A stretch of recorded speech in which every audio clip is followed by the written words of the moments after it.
Hey, it's the main man here with another episode of the Vintage House Show, the best talk show on the business and history of house music.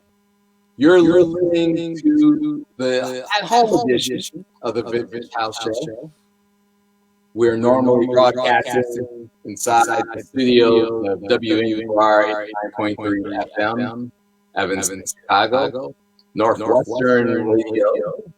But of course, during the pandemic, we are at home. And we are on Facebook Live, YouTube, and Twitch. So thanks to everyone that tunes in every week, and for those tuned in tonight, because we have a powerhouse panel. Ooh, nice. I am, again, and Mega, and the Vintage House Show is also a podcast. You can check us out with past episodes at vintagehouseshow.com.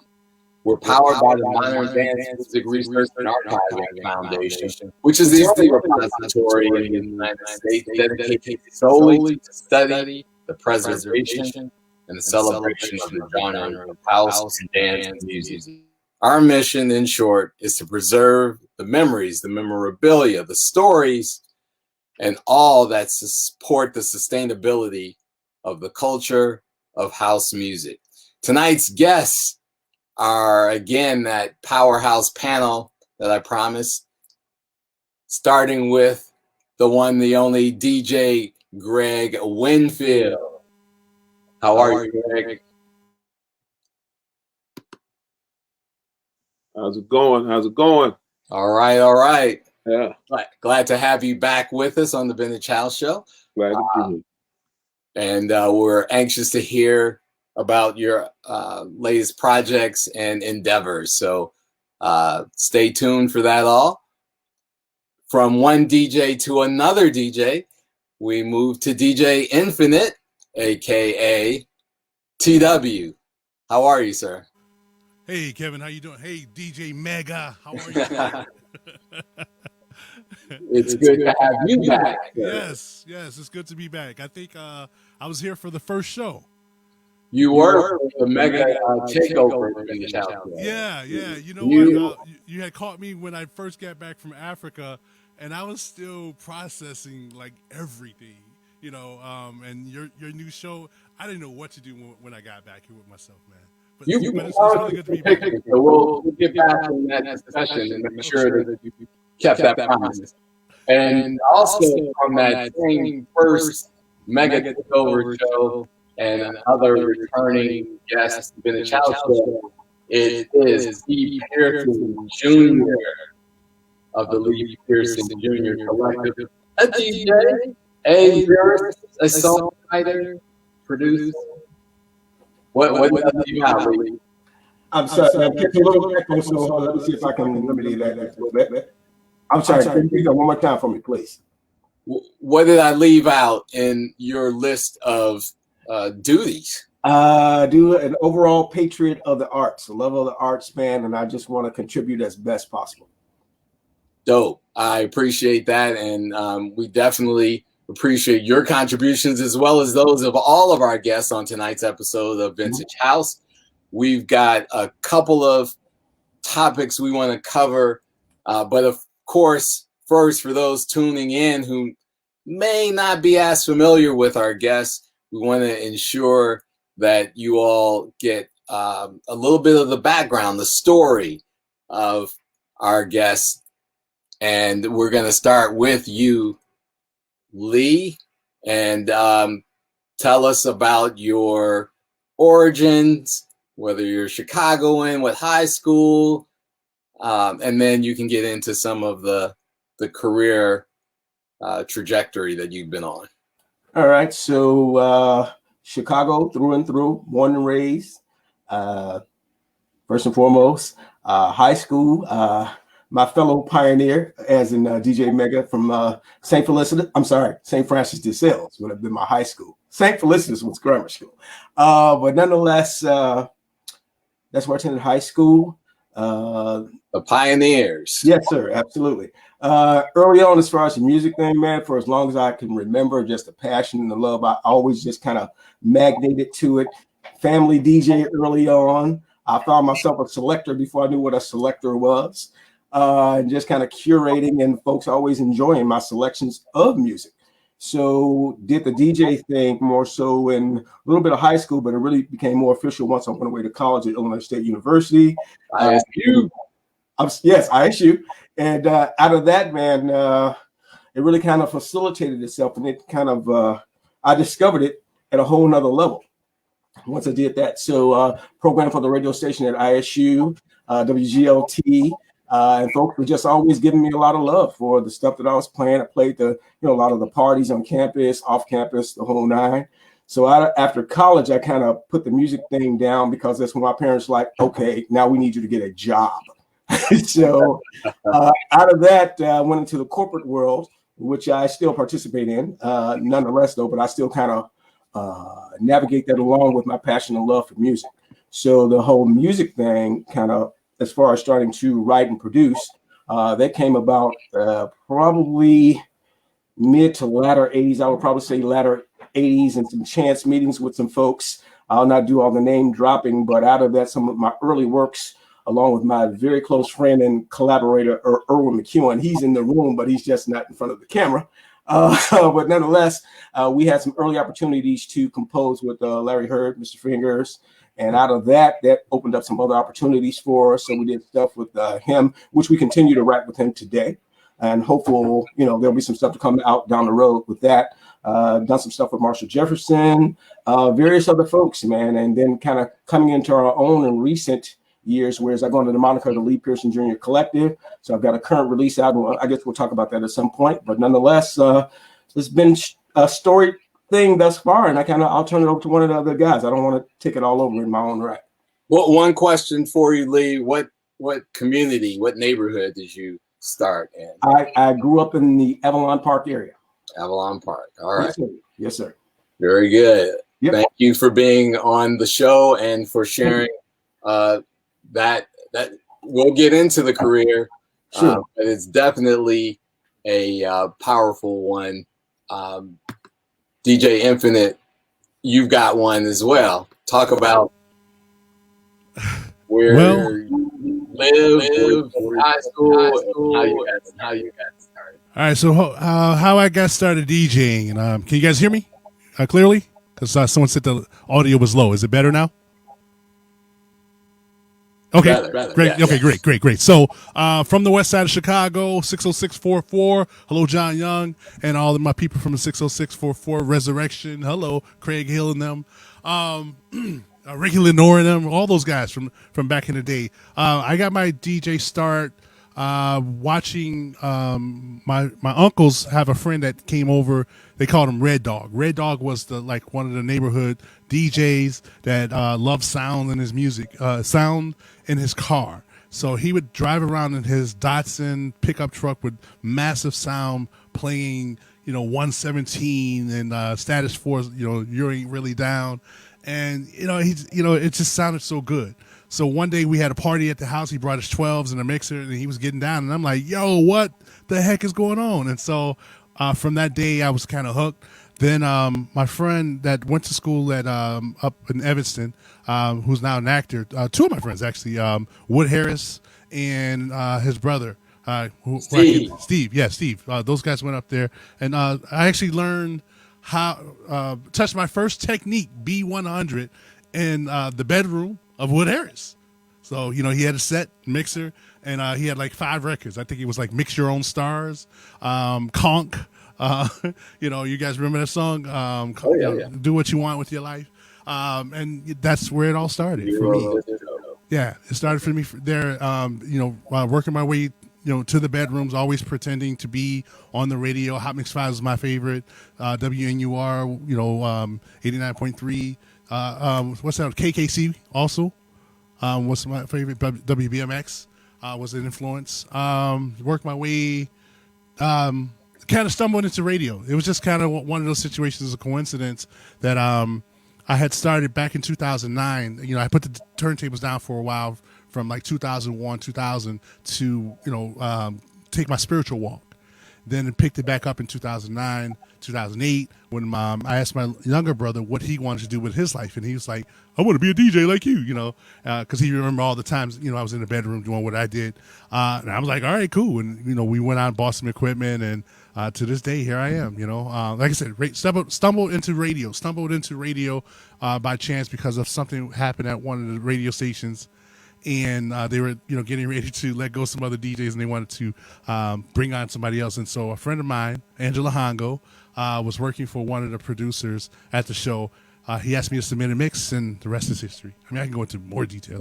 Love that. Yeah. Love that story. Little other additional backstory. We worked together for a bit at the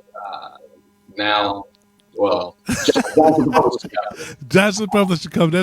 That's right. Along with Angie Hongo, who was passionate there. Yes.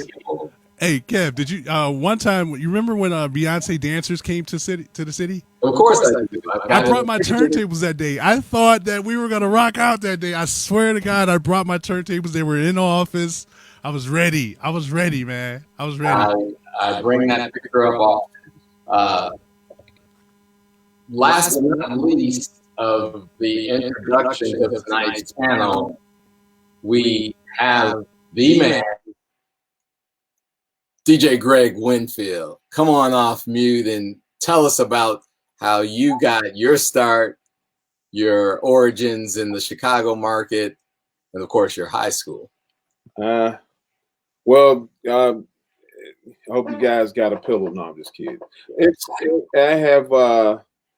And I just was fortunate, as you know, my brother Benny Winfield was part owner of 206 Jefferson Street, the warehouse. And I was a kid. I remember my sister's Sweet 16 party being there. I was 12, and never knew that those would be the first turntables that I actually got the DJ on. So I had a family member. I had a cousin who I just buried my uncle last week, and my cousin who taught me how to DJ. He lives in LA now. He's been there for years. But I'll never forget. I was coming out of 8th grade. This was about he was a big time guy at Southern Illinois. With Kappa Carnival, and he used to run the radio station at Southern. So he was like, "Hey man, it's this new thing coming out, and I want to, show you." And what happened? I went in like a little Tutelage, and I would go over his house every day. He didn't live far from me, and I would go over there after school and practice. And this went on for about 2 or 3 years. And about junior year in high school, I was about 17 years old. I started. High school was that great? Well, I went to Brother Rice. I started at Quigley South, and then wound up graduating from Brother Rice. But I lived in the Morgan Park area. I'm from 93rd and Bishop, Washington, Brainerd Park area. But once you had a skill set, we talking, 80s, early 80s, coming out of the 70s and the 80s. Once people really saw that you could actually mix. It was like people were fascinated, and you got people asking you to come DJ here, come DJ there. It wasn't like what we have now. It's all known in Chicago. Probably you probably know 200 DJs in Chicago. Seriously, and go around the world and dominate. It's just something we produce. We produce good DJs, and at that time the market was small. And, I started there, but what gave me a nice catapult was I helped put together the mix show for KKC in '84. We put the competition out there, and it was myself. I was there. Then Brian Frazier came along, Hugo came along. Walter Brown was kind of like the running the station, but he was there, and along with this young gentleman named Sheldon Mega House. Good dude. But that right there, man, it like threw us on the south side. It was crazy for us after that. And you know, I just began to do so many different parties after that. But my move into house really came as I got to DJ and my brothers started coming around me more. At that time, the power plant had just opened, and my brother was like, "I want you to come down and meet the DJ." You know, me not knowing, you know, I'm naive, running around, whatever the case may be. But of course, that DJ was the legendary Frankie Knuckles, and I got the honor to, you know, sometime go and sit in the DJ booth and observe, you know, one of the greatest DJs and producers play. You know, and that just was the beginning of my tutelage and me getting off the ground. I mean, I could keep going. Me and Lee's connections come. I was a Tony Hatchett disciple.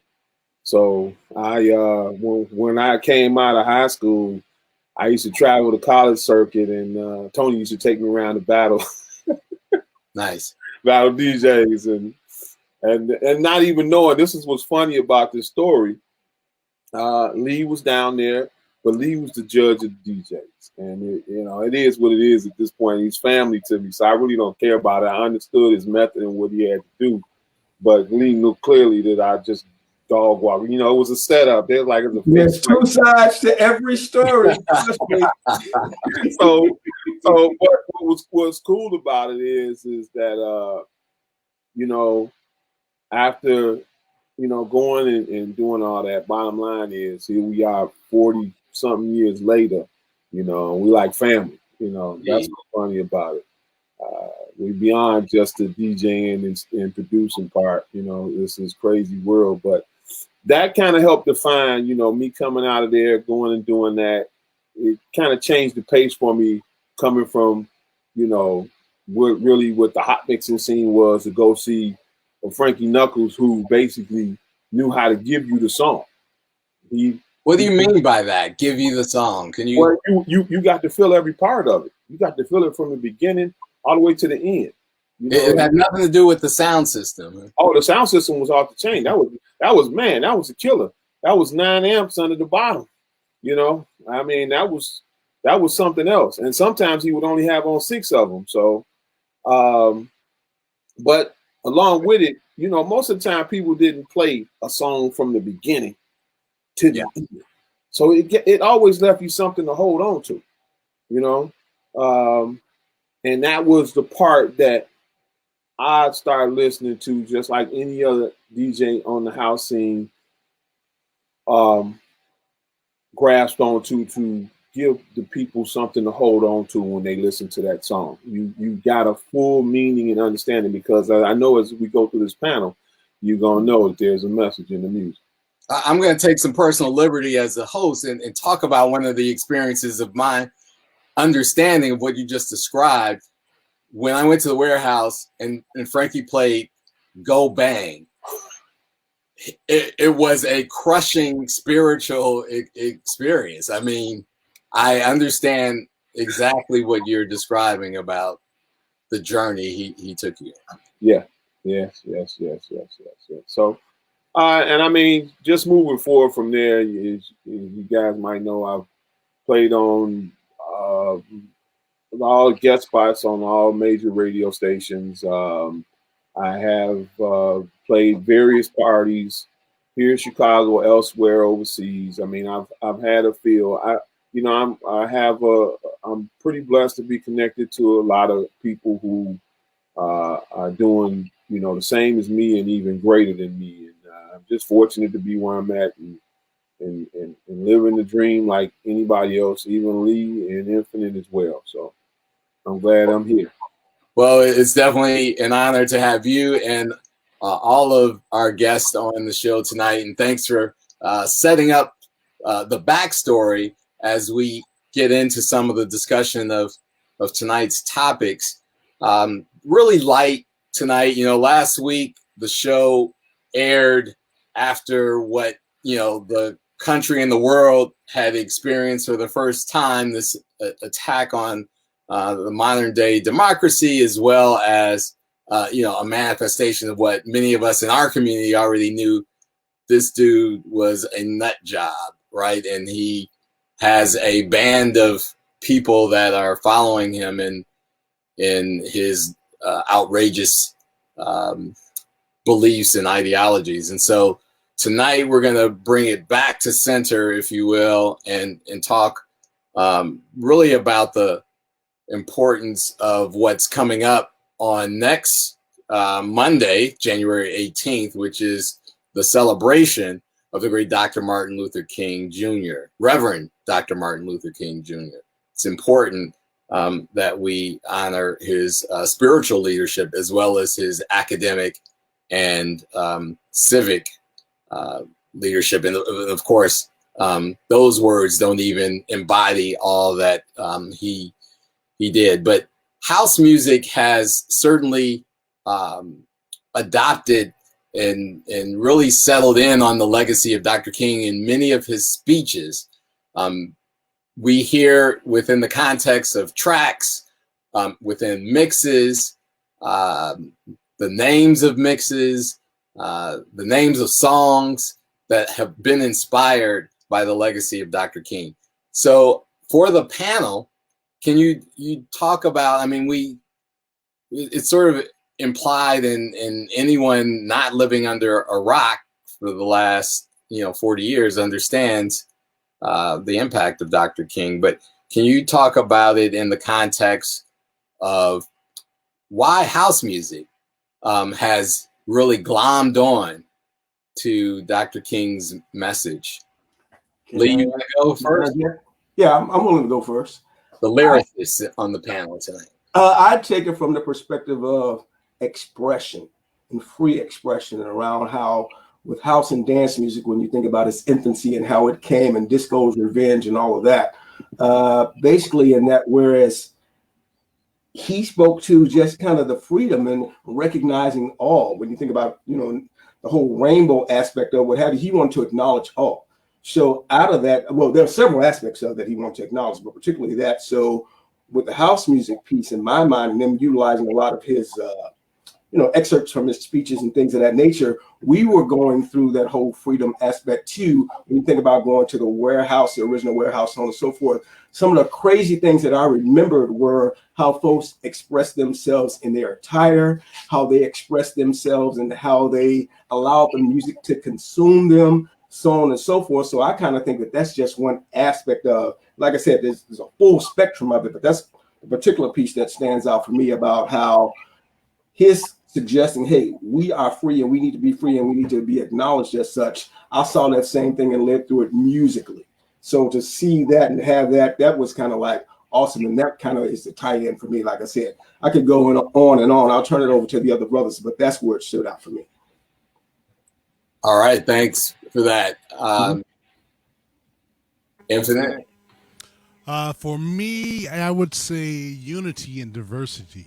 House music and Martin Luther King, it's almost like it's synonymous, and you're right. Listening to those MLK speeches over a house track just does something for your spirit.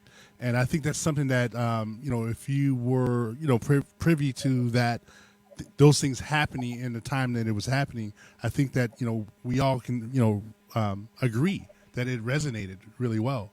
And even moving forward, with tracks, like you said, people make music about love. And, that's what we get from house music. There's a lot of love, and maybe it could be from the beats, the BPMs, the beats per minute that, it elevates your heart. And then the melodies that the producers put together and how it takes you on this euphoric, it gives you this euphoric feeling. And just takes you out of your body, out of your mind, and you're just one with the rhythm. I love the reference to a level of euphoria that you described. Certainly, the combination of tracks with the message, and it depends on the track sometimes, about how it amplifies and elevates the message even more than the already magnificent words of Dr. King.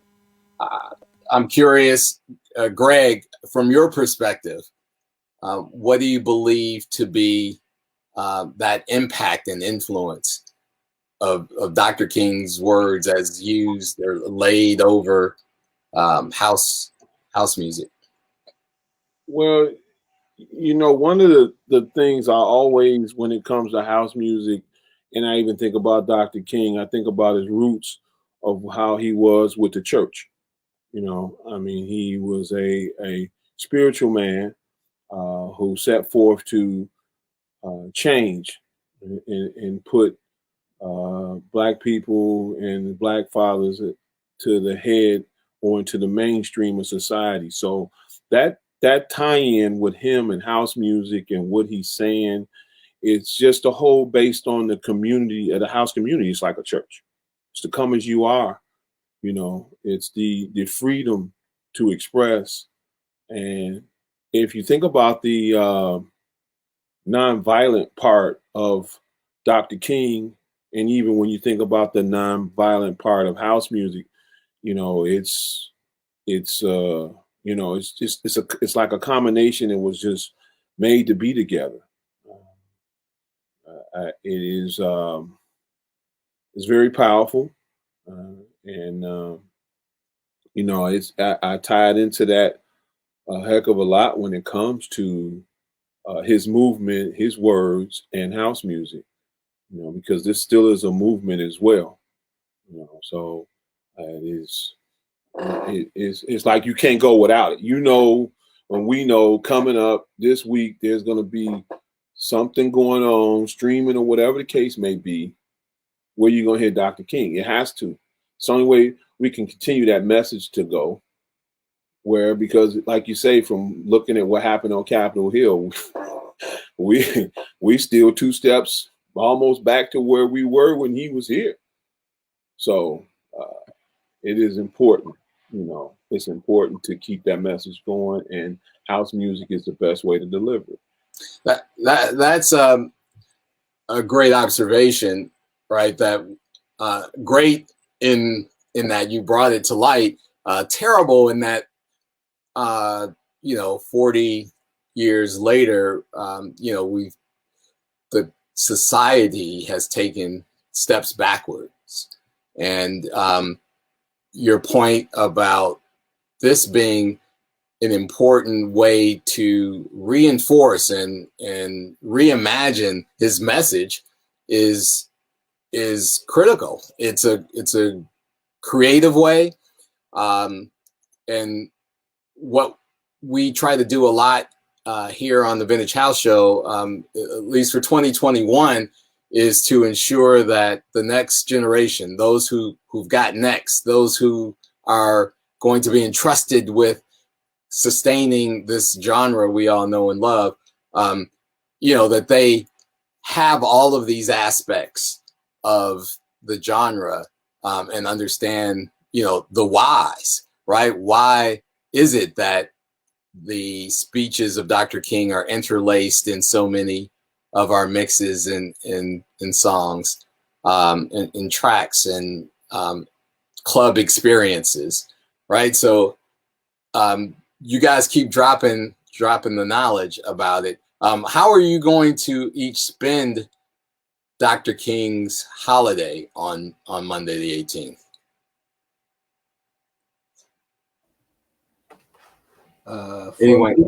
For me, it's always just kind of a, you know, just what I want to say, acknowledgement more so than anything, and how being thankful for his drive, his acknowledgement, and his importance and his messages, because it just helped us in so many ways. It just kind of reinforced us as a people. So every now and again, I kind of feel like his messages pulled us up by the bootstraps. So probably more so than anything, an acknowledgement of all of what he contributed, and then secondarily to make sure that I reach out to my children and my family to just ensure, strongly suggest that they acknowledge his contributions as well, and how it's helped to mold us in a positive way. Yeah. Thanks for that. Are you working on Monday? Is it absolutely not day off? Okay. Yeah. How about you, Greg? Absolutely work. You'll be at work. Yeah, but here's what I'll tell you. Yes, There's another side of me that a lot of people don't know about. I volunteer at 90 Going Door. I'm going to speak to some individuals in the morning who, as my sister Celeste Alexander would say, need some direction. Okay. You know, talk about it. I as a community, we have been blinded with so many different, how we say, distractions, and it's at a point now where we unconsciously don't even know how to get up. And they need to. You just can't talk about it. You got to walk it. You know, you got to be it, and they have to see it. So so part of my my movement on Monday is to make sure I touch somebody. I'm gonna try to change the world one person at a time. I like that. There's one young individual, one young black man, one young black woman, whatever I need to do to get that message in there. And part of it will be based on Dr. King, because Dr. King's message was to get the black man into the mainstream of society. So I live that every day. And if I can clarify, I'm sorry, when you asked me about working, I thought in the corporate sense of working. I agree with Greg about what he said about the true work to be done. I agree 1,000%. Yeah, no, I mean, it wasn't intended to be a trick question or double entendre there.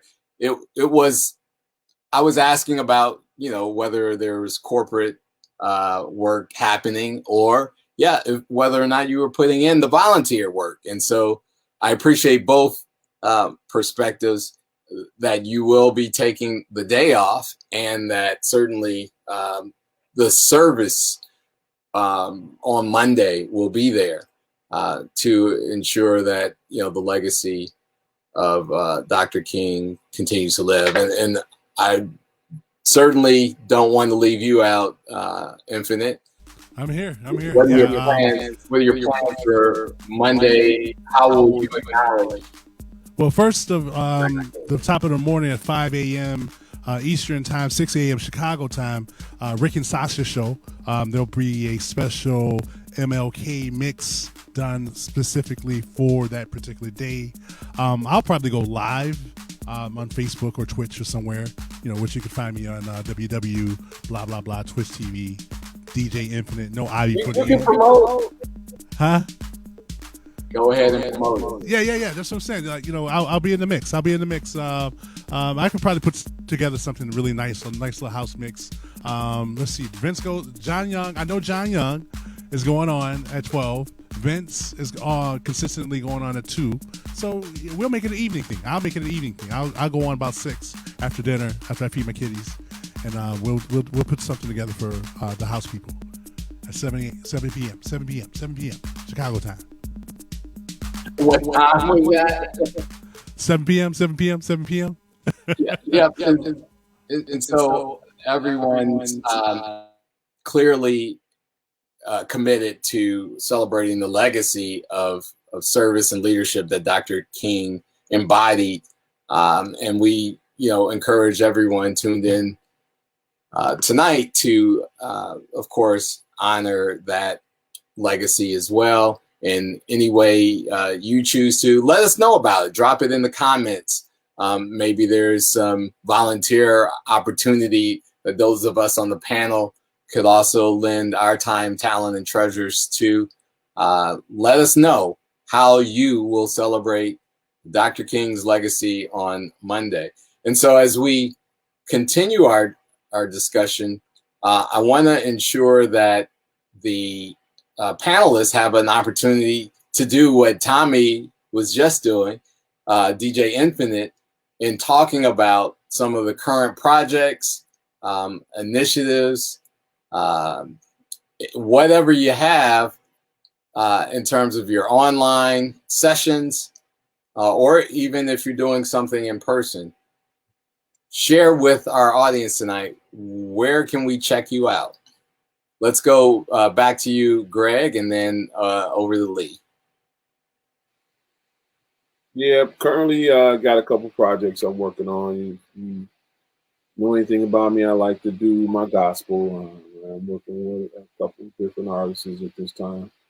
Doing a collabo too with my couple of my brothers, Ryan Frazier and Danny Wilson. Also my boy Vince Russell. And then on Saturdays I do a live on it's on Twitch and YouTube and Mixcloud. It's just DJ Greg Winfield. I do it 1 in the afternoon from 1 to 3, and I have various guests. And then I do appear on other shows too as well, which will be advertised on social media. So, yeah, but that's what I've been doing right now, and that's I think that's going to be the way it's going to be going for a while. Well, how have you overall adjusted to this virtual world that we've moved to? Well, change is change. I've had to,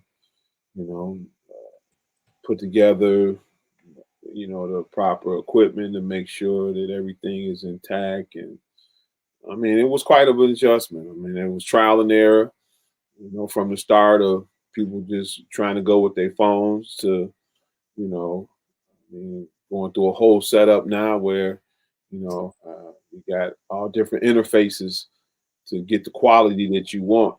For me, I just suggest to people to make sure that they got a good surround sound at home or some type of system, that can give you the feel of house music that you want, because this is going to be the way for a while. And if you clearly want to enjoy what you love, which I know most people do, make sure you treat yourself the right way. There's some wisdom, some nuggets being dropped by Greg Winfield there. We appreciate that. And, sometimes we get technical. You want to go into a bit of the detail about what it takes to stream a quality audio when you're doing live stream sets?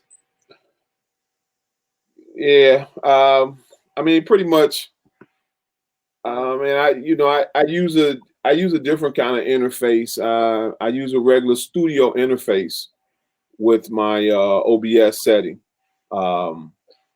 It gives a whole different sound. I use GoPro cameras to get a better quality picture, and I even have extra lighting. I even have, of course, I got some disco lights, but I even have additional lighting depending on what I'm doing to, give clarity to what's happening in here. So, you sometimes with this whole internet deal you got going, you're gonna come off, putting in a pretty big buck if you're looking for that sound. If you want to make sure that you got people that's gonna continue to come and listen and like what they hear, if they got the right hookup in the house, they're gonna want to listen to your show. That's right. Okay. Yeah, it's just like at the club, and you're playing at the club, if anybody, most DJs, just like you said, most DJs are we're into what we sound like. You don't want to try to take one speaker and play 3,500 square feet. You want to make sure that you got the right quality sound, and it might look like you got a lot, but it's not that. It's the person that's driving it, and it's the same setup with your interfaces and your sound systems for internet shows. You want to have the right interface and right equipment for what you're doing. You don't want to sound like you're in a wet paper bag. Right. Believe it or not, I went through that myself. I mean, I've had 3 different interfaces. So test and learn, right? Yeah. Yes. Trial and error. Definitely appreciate you again sharing some of the insights with our audience tonight, and wanted to pop over to Lee Pearson Jr. and the Lee Pearson Jr. Collective, because he's dropping some musical nuggets this week, I believe. Yeah. All right. So I'll do the shameless plug here, which is my current release, which is Lee Pearson Jr. Collective. Let's see if I can get you a good view in there. There you go. And with this is a tune called Start Today, and it's out on vinyl. It came out just less than 30 days ago.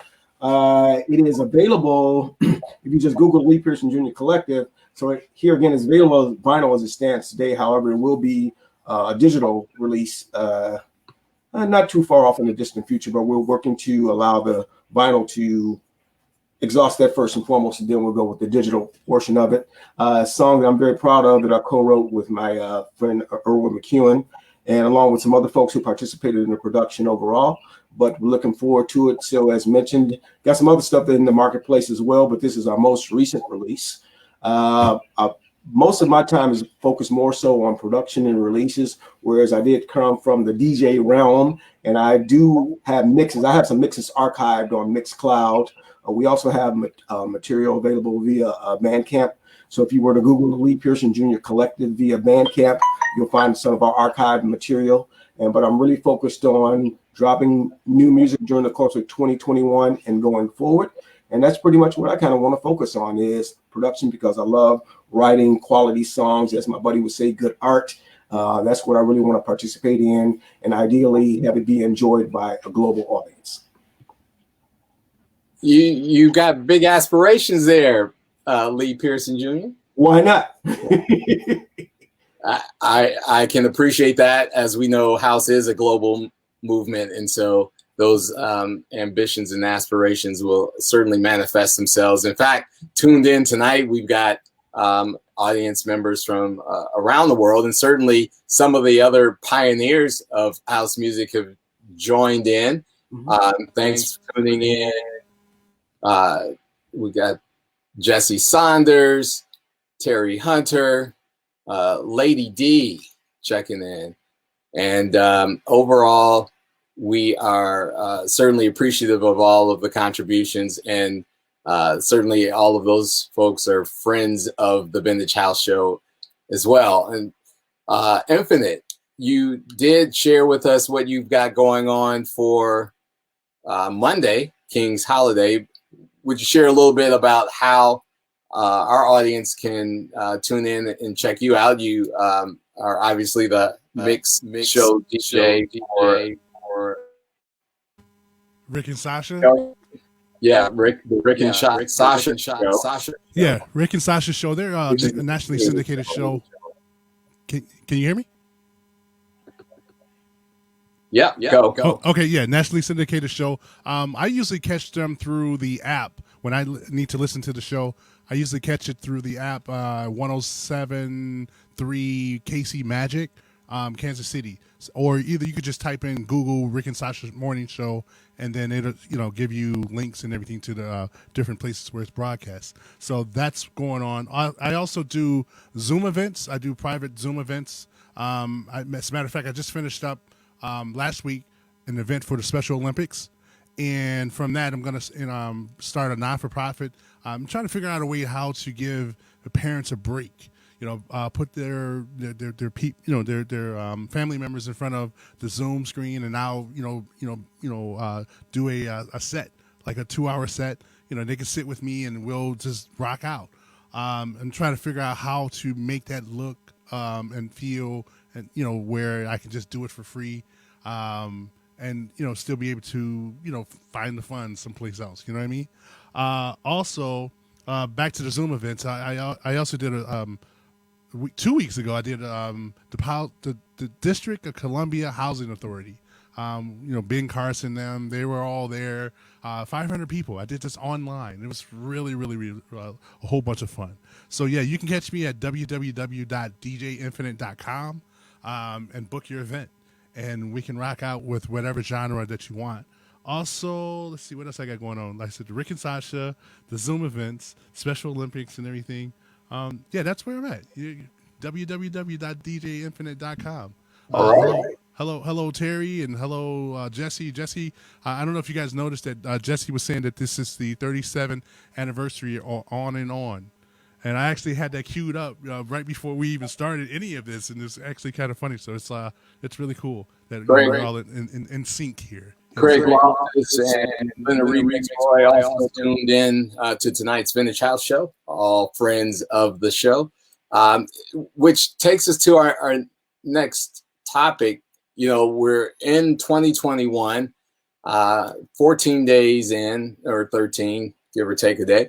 And, you know, Greg, you mentioned that we're going to be in this virtual space, you know, for a minute. And certainly we agree with that, and certainly have all begun to adapt.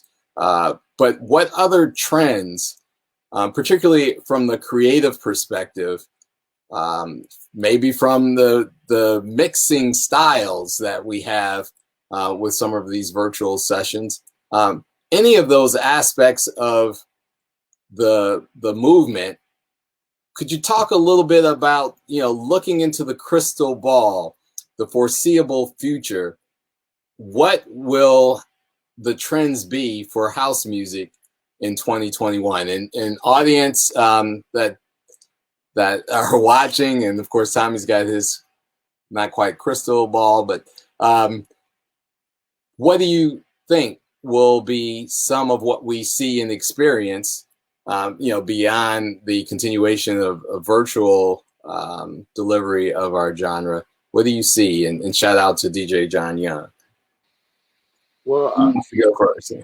One of the things I know that will have to happen, and you'll see it more when it comes to the DJs, that it's about the, I won't say just the lineup, it's about the creation of what they're doing in the virtual set. You know, you're going to see that change even more too. And what I'm saying is probably, how would you say, the look, you know, of what's going on in the background or what's going on around them. You know, there's going to be more of, I guess, how would you say, effects maybe, in the sense of how do you keep people interested? How do you keep people going outside of the music? You know, but you want to find, there's going to be ways that they find more and more to hype, you know, the scene, and to even get people to get more involved, more people to join in. You know, it's just like back in the day, who had the livest set? You know, you're gonna be at that set. So the part to watch to see how it evolves. You know, we didn't see somebody have one dancer on the stage, and you know, there's going to be some things that come more creative with that. You know, whether they have people with their own rooms or where they're dancing, or you know, it's going to be a little more creative than what we've seen in the last year. It's not going to be just as much of one person just standing behind the turntable DJing all day and everybody watching. So. I like that prediction, as we've gotten a little bit of a taste of that through some of these virtual sessions. And certainly, once again, technology is helping evolve the experience and evolve the movement, right? With green screens to multiple streaming platforms. OBS expertise is certainly another dimension of skill that DJs have to have in addition to their mixology. Tommy, what do you see in 2021? Some of the same things that you're saying. You're seeing the merging of technology and DJing. You know, you're getting, you know, guys, we're turning to IT specialists, you know, right now, you know, real time. We're turning to IT specialists because we have to get these streaming platforms together. We have to figure out which one's the right one. Just like earlier, I guess the sound was echoing. I had to go in and change the settings. I mean, I literally just did that now, and I think I sound clearer, right? Do I sound clear? It worked, yes. See, that's what I'm saying. So that's exactly what I'm saying. Like, we got to figure things out on the fly. And not only that, you know, what you're going to get coming out in 2021 and pretty much when some of this stuff is over, is that you're going to have more producers. You're going to have new producers, people who have had time on their hands to sit in the house to either teach themselves or get the lessons, needed from YouTube in order to be able to produce their own tracks. So you're going to see an influx of more DJs and more producers. And just like, we have some of the guys that have been on top, the Terrys and the Mike Duns and who else? And I'm loving what I'm seeing from Mortimer Snerd, aka Steve Maestro. Loving what I'm seeing with him. Our singers here are, homegrown right here. Sherry Hicks, you know what I mean? You're going to see more of those, rising. What's the girl name over in South Africa? Vanessa Jackson. Have you guys heard her yet? Anyway, but yeah, you're going to get a lot of that. Now, 2 years ago, I thought that we would really be on the South African thing big time. Because the music I heard when I was there, coming out of there, I was just like, oh my God, once they get 5G, there's no stopping them. And, but it still hasn't rolled out. But even with some of the things that we play, I hear that there's been a mix of it all. So you're going to see a lot of great music coming out in 2021. All right. Thanks, Tommy. Over to you, Lee. What both gentlemen just stated, I concur 1,000%. They spoke to a lot of key pieces that I agree with. However, I'm going to continue as we move forward to hang on what's most important, which is to make and produce good music that has survivability. And I think that's really a key for not only 21, but going forward, period. The music has still got to be solid. It's still got to be good art. It's still got to be engaging. It's still got to move the crowd. You could never get away from that being the base of what we're doing in this music thing. So that's how you get to have your vintage house and the classics, the stuff today that becomes classics down the road, so on and so forth. So I'm still pushing for and hopeful that 21 and beyond, the future still represents great music that has some impact and love that audiences will still gravitate to. Impact and love, indeed. The genre of house music is certainly filled with love, peace, unity, spirituality. What do you think will happen with some of the subgenres of house music? Do you think they'll be elevated? Things, genres like gospel house? That's an interesting question. And to be honest, only time will really tell. I think that when you've got a piece of music that it speaks to the heart, so to speak, then irregardless of what its title is, what subgenre or anything of the sort, if it's of impact and magnitude, it's going to reveal itself and the audiences will feel it and embrace it. So a comment from the audience, Leonard Remix Roy talks about time not being on our side. Certainly not, I'm sure, not in the context of 2021, but to the commentary of ensuring that this genre is sustainable for generations to come. We're got a session going right after the Vintage House show called the Vintage House Spotlight. And in the Spotlight, we showcase both new and emerging DJs. And the hosts of the Vintage House Spotlight are two young people, Justin Alexander and DJ VD Girl. And so I encourage everyone that is tuned into Vintage House to ensure that you pop over to the Vintage House Spotlight, because there we are doing our part to try to ensure that time marches on, if I could use that. Come on, that's it. Expression. So Roy, Leonard, not to worry. Also from the comments, DJ Purple, Reggie Davenport also chimes in to suggest that you have to make records that you find yourself playing every week, if not every day. And I know that you guys are doing some of that. Greg, can can you talk a little bit about your remixer production work? Yeah, well, I know what Lee was just talking about, and you guys were talking about. You know, I'm kind of more leaning in that gospel area. I mean, it has evolved. Um, it is moving faster than uh, most people expected.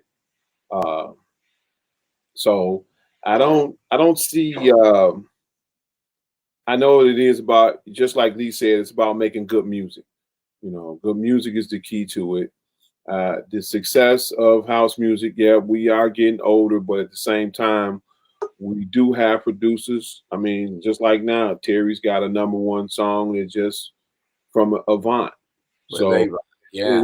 it is touching the younger crowd, you know. And I think I go back to everything when we started on this show about talking about Dr. King. You know, what has house music produced? It has produced nonviolent.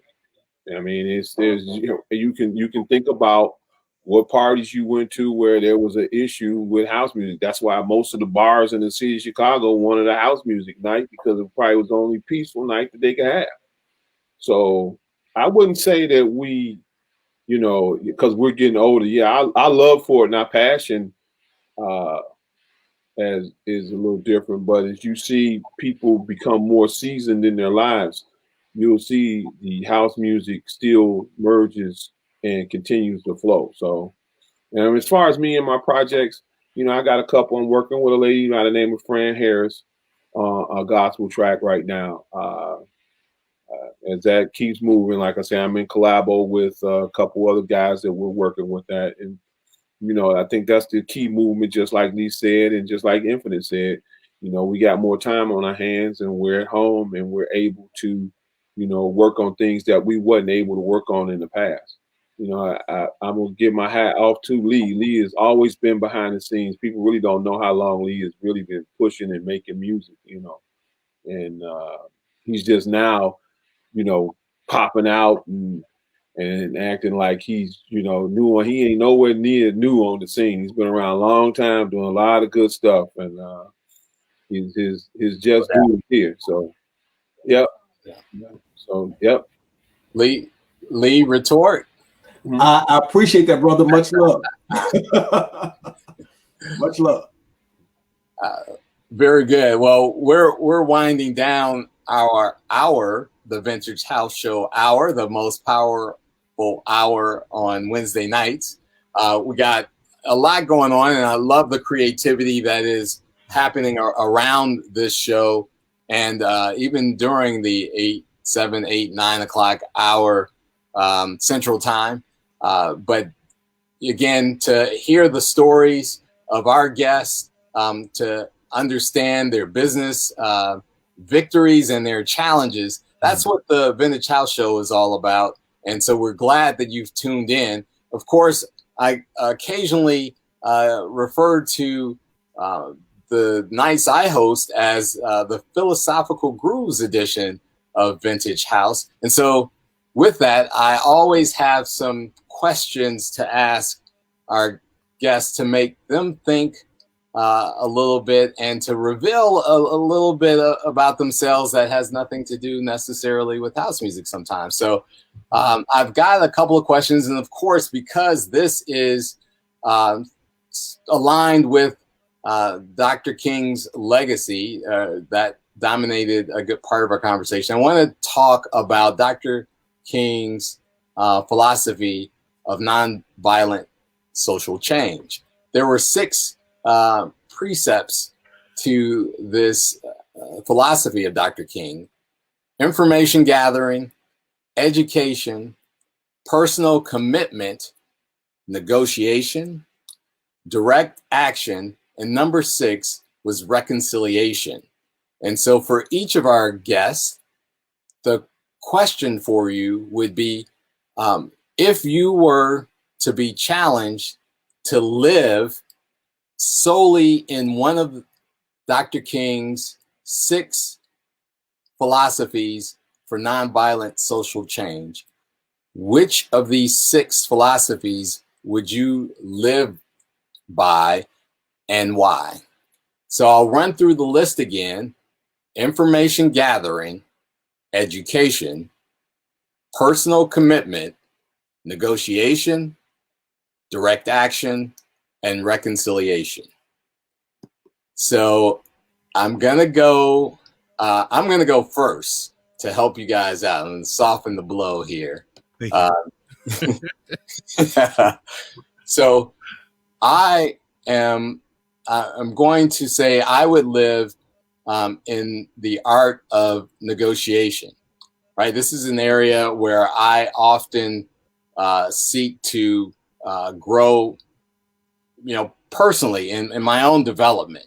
Right, and negotiation really as the art of bringing together your views and those of your opponent to arrive at a fair and just conclusion, to be able to clarify unresolved issues, at which point you have a formalized consensus.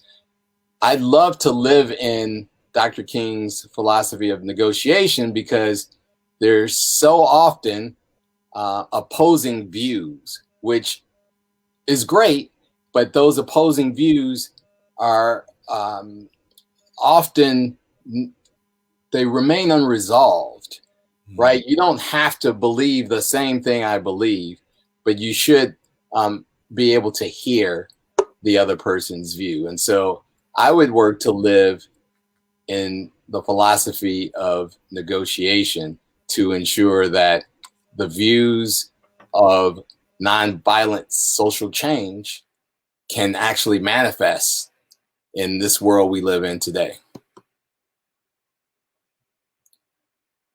So I'm sorry if I took someone else's philosophy that you were interested in, but there's 5 more left. And who wants to go next? I know Infinite. I'm gonna grab one before it gets taken. Okay, Lee, go. I'm gonna go with personal commitment. And the reason why personal commitment is the one that I would go with is because that's kind of the foundational piece to cover all the other pieces of the 6 philosophies, at least in my mind. Because with personal commitment, then that allows you to, when the times are great and when the times are lean, as long as personal commitment and saying, hey, I'm going to do this. I'm going to get this done. I'm going to learn this. I'm going to do this. I'm going to have the drive for whatever it is. As long as the personal commitment is there, that's going to see you through, because there's going to be ups and downs. There's going to be challenges. There's going to be misery. There's going to be adversity, blah, blah, blah, blah, blah. But I feel like if you have a personal commitment, so in my instance around music and having a passion and love for it, it's truly my personal commitment that allows me to keep pushing through it all. And no, I'm not the top dog by no stretch of the imagination. However, my personal commitment is about being able to deliver at some point or another, knowing that this higher power has selected me to deliver in that manner. And my personal commitment is what makes the difference for me. All right. I'm going to go round robin and go ahead and pick you, Infinite, to go next because we're running out of time. We got to get the spotlight crew in the building. I'm going to bring in VD Girl now as we begin to wrap this up. So really quick, since he picked personal commitment because wow, non-violent. I don't know if we can get out of all this without being violent, because so much has been done. So information gathering. Yeah, I'm going to choose information gathering because I love getting information and getting the information to better myself. So I can pick that, and then I can also, once I get the information, I can kind of give it back to others younger than me and people that give it a different spin on it so that they can do what they need to do to keep them empowered and live productive lives non-violently. Oh, all right. We heard you though on the violent tip. Greg Winfield, you have 3 choices left. Give me those 3. All right. We got education, we got direct action, and we got reconciliation. Okay, so direct action, and just talking about direct action, you know, you got to think about the principle, just like Infinite just talked about nonviolence. The direct action, when you take direct action, you can, what you come out of it with is what it is. You know, if you take that approach along with his nonviolent approach, you can come out with some friendships, you can come out with some understanding. I think that's a big part of being direct and taking charge on what you need to take charge with a nonviolent approach. It's just a way of life when you live in a world where you have to guide people. You have to be direct, but you have to be, how would you say it, where people can understand what's going on, where you're not like talking over or downplaying, or because we in a world right now as Black people where we struggle with certain stuff, authority, we struggle with commands, we struggle with, so the direct action is basically even a part of education. So, but I believe the direct action is first because somebody has to step up and somebody has to take control and try to do the right thing. Appreciate you all honoring the Philosophical Grooves question. We know that as your decision to appear on this show, that you are people of intellect and great vision and creativity. And I like to, again, thank you for appearing on the show. I do have a direct action challenge for you right now, Greg, with our Vintage House Spotlight co-host and in the spotlight tonight, DJ VD Girl.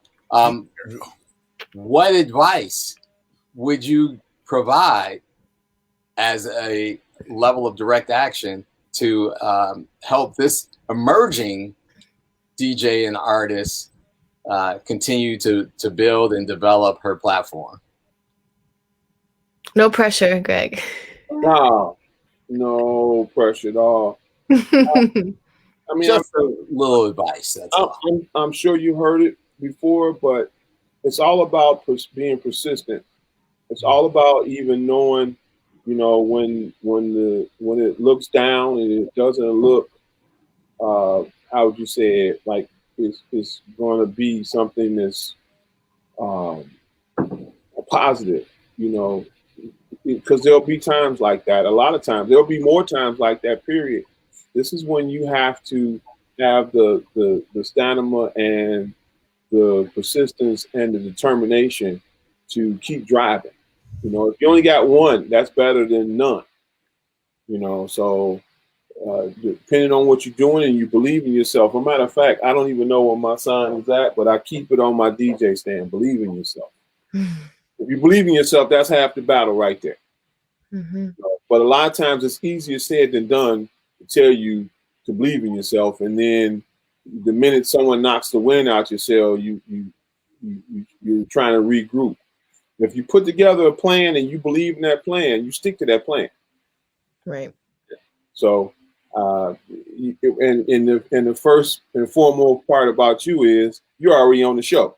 So you got half a step ahead of everybody already. So your drive is already there. It's just now taking it to the next level. That's all. And that's by you being determined to get there. That's it. Absolutely. Thank you. I appreciate that. Yep. I'm bringing in our co-host of the Vintage House Spotlight, Mr. Justin Alexander. And they're going to tell you a little bit about tonight's episode of the Vintage House Spotlight. Again, want to thank our guest, Greg Winfield. Give it up for Greg. Yes. DJ Infinite.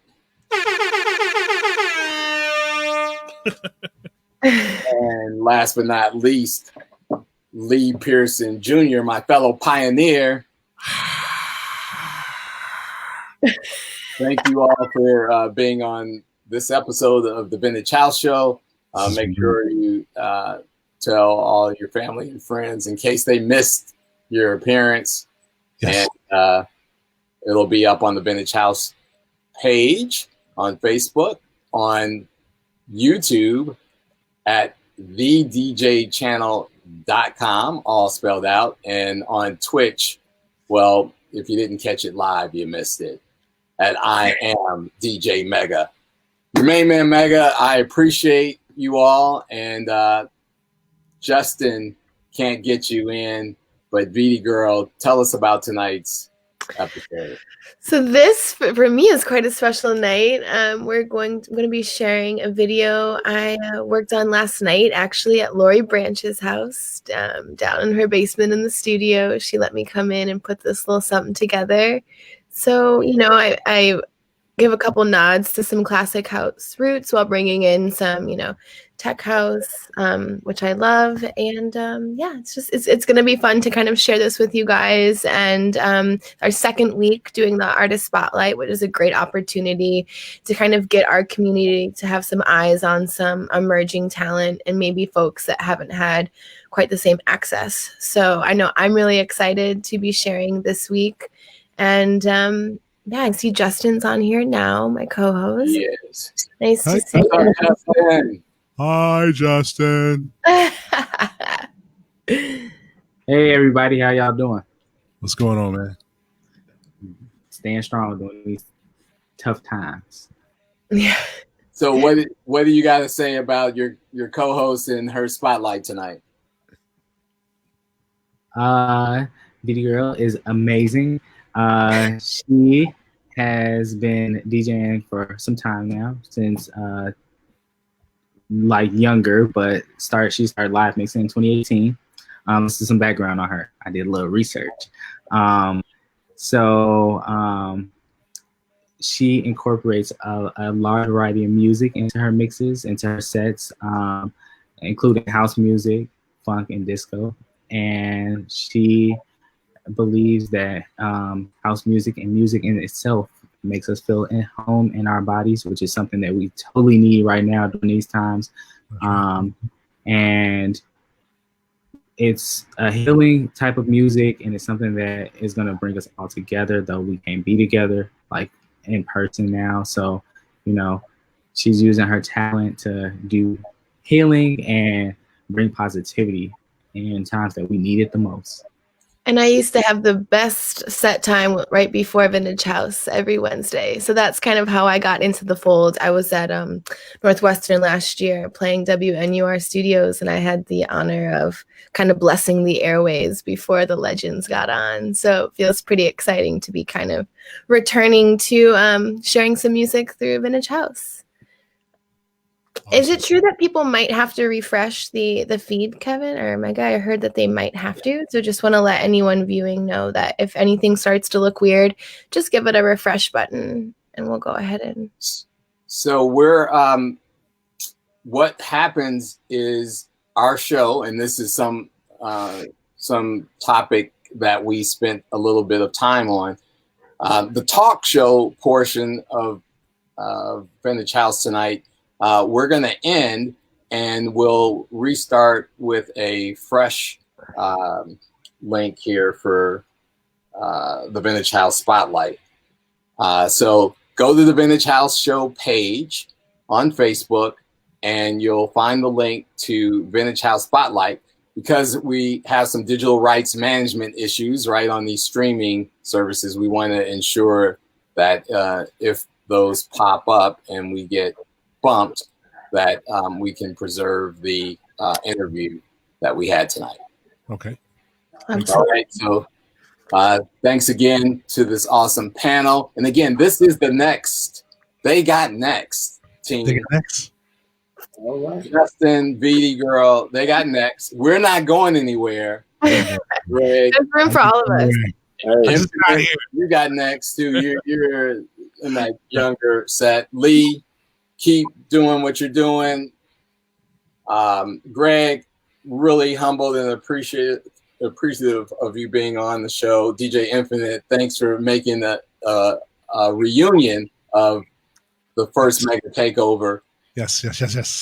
VD, good to see you. I'll be tuned in to your set. Justin, keep it hot, brother. All right, thanks, Pam. You've been tuned in to the Vintage House Show with your main man, Mega, the Philosophical Grooves edition. We're back with our co-host, Lori Branch. Next Wednesday, January 20th, be here for her return, and we continue to embrace Lori with lots of love and peace. Our super duper producer, Lauren Lowry. Can't forget a shout out for Lauren, who's tuned in, running things from the background. Everyone be well, be safe. Thank you. Thank you. Into Vintage House Spotlight. And Brother Kevin, thank you for the invite. Thank you for the invite. Thank you, Kevin. Thank you, Kevin. Thank you. Can I say one last thing? Shout out Craig them and John them and Angie, and don't forget to follow me, www.djinfinite.com. All right, let's get into the spotlight, y'all. All right. Bye.